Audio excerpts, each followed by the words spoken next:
Bonjour à toutes et à tous. Le sujet du jour portera sur les rivalités et coopérations dans le partage, l'exploitation et la préservation des ressources maritimes. Nous nous intéresserons à la période concernant la Convention des Nations Unies sur le droit de la mer, discutée à Montego Bay en Jamaïque à partir de 1973, jusqu'à la conférence intergouvernementale sur la biodiversité marine en 2017.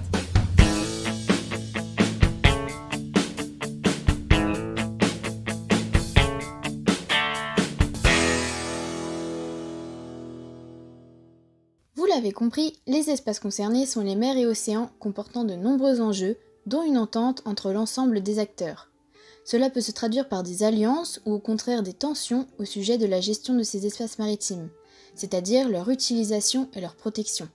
Rappelons que ces derniers sont des biens communs naturels qui nécessitent une législation claire pour tous. Les enjeux sont similaires pour ce qui concerne la biodiversité marine, qui se caractérise par l'ensemble de la diversité biologique propre aux océans. D'un côté, la conférence de Montego Bay est considérée comme la première discussion mondiale sur la souveraineté dans le droit de la mer, avec notamment la mise en place des zones économiques exclusives, dites ZEE. De l'autre côté, la conférence intergouvernementale sur la préservation de la biodiversité marine représente, elle, l'événement le plus récent pour l'action sur les espaces maritimes à l'échelle mondiale. Nous nous intéresserons plus particulièrement aux enjeux diplomatiques de cet espace de conquête, qui ont pour but l'affirmation de la puissance et de la souveraineté des États. Voici la question qui guidera notre réflexion. Entre rivalité et coopération, pour l'exploitation, la préservation et le partage des ressources maritimes, comment une législation sur l'appropriation de ces espaces a-t-elle progressivement été mise en place ? Tout d'abord, nous savons qu'auparavant les espaces maritimes étaient des espaces libres et générant beaucoup de tensions liées aux ressources ou encore à la gestion des flux. Afin d'apaiser ces conflits, les pays ont décidé de coopérer entre eux. En effet, en 1982 a eu lieu la conférence de Montego Bay. À la suite de la remise en cause par les pays en voie de développement de certaines des règles fixées par les textes adoptés à Genève, la troisième conférence sur le droit de la mer est convoquée par l'ONU. Celle-ci siège de 1973 à 1982 et aboutit le 10 décembre 1982 à la signature à Montego Bay en Jamaïque de la CNUDM, c'est la Convention des Nations Unies sur le droit de la mer. Son entrée en vigueur n'intervient qu'en novembre 1994, après un amendement en profondeur des dispositions les plus contestées par les pays industrialisés par l'accord du 29 juillet 1994. La France ratifie la Convention en 1996. La plupart des grands pays industrialisés l'ont ratifiée, à l'exception des États-Unis. La Convention de Montego Bay prévoit la compartimentation du droit de la mer. Le droit de la mer interdit les États riverains d'entraver le passage des détroits et facilite leur navigation par une signalisation adéquate. Créer des ZEE, qui sont des zones économiques exclusives. En l'absence de d'autres rivages, le droit de la mer définit la ZEE comme étant une bande limitée de 370 km à partir de la ligne de base. Fixe les droits d'exploitation à l'intérieur des ZEE, comme la construction d'îles artificielles. Le droit de la mer lutte également contre le transport des esclaves, la piraterie et la conservation des ressources. Garantit une liberté de circulation. En plus d'avoir établi un droit de la mer, cette conférence a permis de mettre en place une territorialisation des espaces maritimes, c'est-à-dire que les États ont réglementé l'appropriation des espaces maritimes. Grâce à cette réglementation, ils savent quels espaces leur appartiennent ou non. Afin d'aboutir à un réel partage océanique entre les différents pays, la conférence de Montego Bay a appliqué un système de zonage en définissant 4 notions géographiques. La première étant la mer territoriale, donc où l'État riverain impose sa souveraineté. La deuxième est la zone contiguë, où sont effectués des contrôles comme les douaniers fiscales. La troisième est la zone économique exclusive, où chaque État à qui elle appartient impose sa souveraineté économique et environnementale, et où on a une liberté de circulation de tous. La dernière est le plateau continental étendu. Au niveau de l'exploitation et de la préservation des ressources maritimes, si la zone appartient à un pays, alors il applique ses propres règles et les ressources présentes dans cette zone lui appartiennent. Au-delà de leur territoire, c'est-à-dire en haute mer, les ressources appartiennent à tous et sont protégées. Cette coopération reste tout de même limitée car quelques pays comme les États-Unis, l'Alaska, le Pérou, le Venezuela et quelques autres États n'y font pas partie. ce qui limite donc ce droit de la mer à l'international. Maintenant, passons aux rivalités. Le fait d'avoir mis en place un droit commun nuit à la souveraineté des États, ce qui crée quelques rivalités entre eux. Tout d'abord, au niveau du partage des territoires marins, des contestations sont faites à propos des tracés des différentes zones économiques exclusives et des frontières maritimes. On peut prendre l'exemple des ZEE de la Colombie et du Venezuela, contestés car on peut y trouver un certain nombre de ressources maritimes. De plus, une autre source de conflit existe, notamment au niveau du partage, mais également de l'exploitation des différentes ressources. C'est le fait que les États puissent étendre leur plateau continental. En effet, cette possibilité donne l'avantage aux États qui le font de posséder plus de ressources. On peut prendre l'exemple de l'Arctique qui, en étendant son plateau continental, a pu bénéficier d'un vaste territoire pour exploiter des ressources, ce qui crée des rivalités avec différentes puissances telles que la Russie, les États-Unis et le Canada qui ont revendiqué cet acte. Puis, certains pays revendiquent des îles, ce qui provoque quelques rivalités entre eux.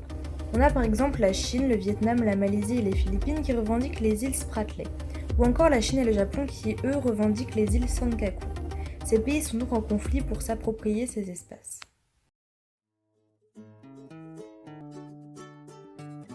Vous savez, les hautes mers, Celles qui ne sont sous l'autorité d'aucun État. eh bien, elles doivent faire face à des rivalités pour l'exploitation, la préservation, ainsi que le partage des ressources maritimes. Néanmoins, elles participent également à la naissance de coopérations pour les mêmes enjeux qu'évoqués précédemment. L'exploitation des ressources maritimes peut être source de rivalité. En effet, les ressources maritimes telles que les matières énergétiques, minérales et alimentaires sont rares. C'est donc pour ça que leurs exploitations peuvent être la cause de conflits. Ensuite, les pays les plus développés, que vous devez sûrement connaître, sont les acteurs qui pêchent le plus de poissons. Par exemple, la Chine en pêche 15,2 tonnes par an. Pour faire face à ces enjeux, des aires maritimes protégées AMP pour les plus feignants. ont été créées dans le but d'accorder à la diversité biologique marine un degré de protection plus élevé. Pour illustrer notre argument, nous pouvons citer les zones qui sont fermées à la pêche. Cependant, vous devez vous demander s'il n'y a pas quelque chose qui cloche. Et vous n'avez pas tort. Certaines AMP ne remplissent pas leur mission de protection des espaces exploités. Les rivalités sont comme le Covid, ou la Covid, elles se propagent aussi sur la préservation des ressources maritimes et c'est ce que nous allons voir. Comme dit dans la partie précédente, la délimitation de la ZEE et des frontières maritimes sont contestées. Vu que les États sont très gourmands, ils veulent donc étendre leurs ZEE sur les hautes mers, ce qui peut générer des conflits. Par exemple, dans l'océan Indien, avec les îles éparses et Chagos, qui ne sont d'ailleurs pas très connues.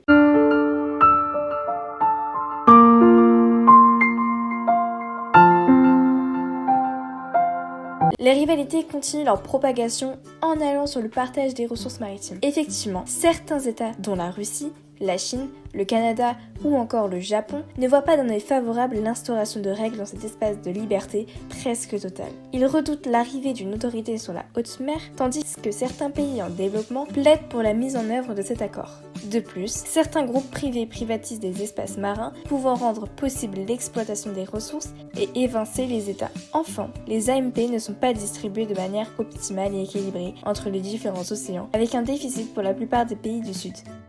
C'est vraiment pas nice. Si vous nous suivez toujours, vous vous souvenez qu'il y a aussi des coopérations pour l'exploitation, la préservation et le partage des ressources maritimes. Nous allons débuter avec les coopérations pour leur exploitation. Depuis 2014, l'AIFM, Signifiant l'Alternative Investment Fund Manager, travaille en lien avec le TIDM. qui est le Tribunal international du droit de la mer. Les États et les ONG à un règlement relatif à l'exploitation des ressources minières pour obliger les entreprises à déposer un plan détaillant leurs actions et les quantités extraites. Passons aux prochaines coopérations, mais qui cette fois-ci traitent de la préservation des ressources maritimes, qui est d'ailleurs tout aussi importante et davantage nombreuse. Alors, écoutez bien. La première, qui est en août 2019, désigne la 3e session de la conférence intergouvernementale sur la biodiversité marine, BBNJ, qui a permis de faire avancer le projet de création d'un instrument international juridiquement contraignant destiné à la conservation et l'utilisation durable de la biodiversité marine des zones ne relevant pas de la juridiction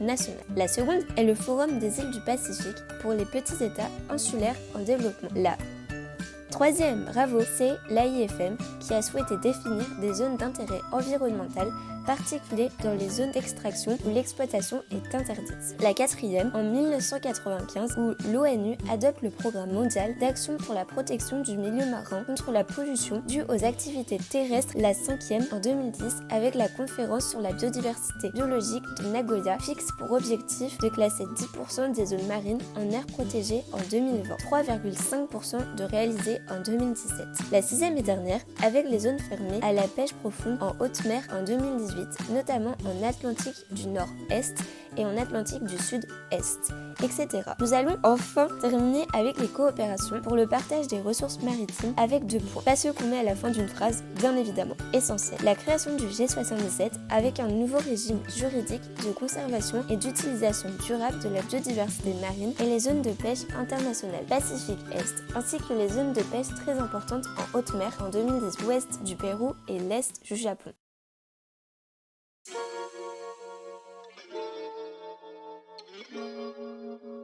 Et donc pour conclure d'une manière un peu plus générale, ces enjeux liés aux espaces maritimes prouvent à quel point la souveraineté sur ces espaces est importante pour le développement d'un pays, autant sur le plan économique que militaire ou politique.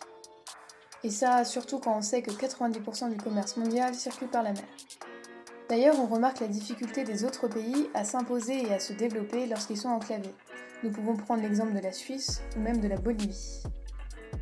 Dure la vie pour ces pays. Pour maintenir un bien-être, une justice et une stabilité mondiale, le droit de la mer est nécessaire. Surtout lorsque l'on sait que 70% de la surface du globe est occupée par les espaces maritimes. Ce droit de la mer est d'ailleurs en perpétuelle évolution, comme nous avons pu le voir tout au long de la vidéo. De 1982 à aujourd'hui, celui-ci continue de se préciser. Cette complexité est principalement due à un nombre d'acteurs importants, aux priorités définies et à la légitimité, c'est-à-dire le poids de chaque État sur les décisions prises. Ça s'envole surtout quand il y en a qui arrivent à bloquer le canal de Suez avec leur porte-conteneurs. Mais après, vous inquiétez pas, on avait des pelleteuses.